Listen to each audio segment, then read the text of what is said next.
జై కిసాన్, జై జై కిసాన్, జై జవాన్, జై జై జవాన్. ఫ్రెండ్స్, మరి నారుమళ్ళు తయారవుతుందండి ఇప్పుడే. అయితే సరైన వర్షాలు లేవండి, నారు తయారవుతుంది. వర్షాలు సరిగ్గా లేవు. అలాగే వర్షాలు బాగా పడితే బాగుంటుందని అందరం వర్షం కోసం చూస్తున్నారు. వర్షం పడితే నారుమళ్ళు తయారవుతాయి. నారుమళ్ళు తయారైతే ఊడి సరైన నాటేస్తారు. అదే చూస్తున్నారు ఫ్రెండ్స్.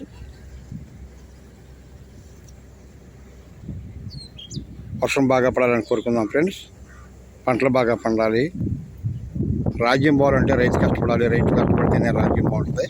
ఏది నడవాలి కూడా రైతు మీద నడుస్తుంది. ఏ గవర్నమెంట్ అయినా ఏదైనా రైతు కష్టపడితేనే నడుస్తుందండి. దయచేసి గమనించాలి. రైతన్న బాగా అందరం కొట్టుకోవాలి. జై శ్రీరామ్, జై జై శ్రీరామ్, జై హనుమాన్, జై జై హనుమాన్, జై కిసాన్.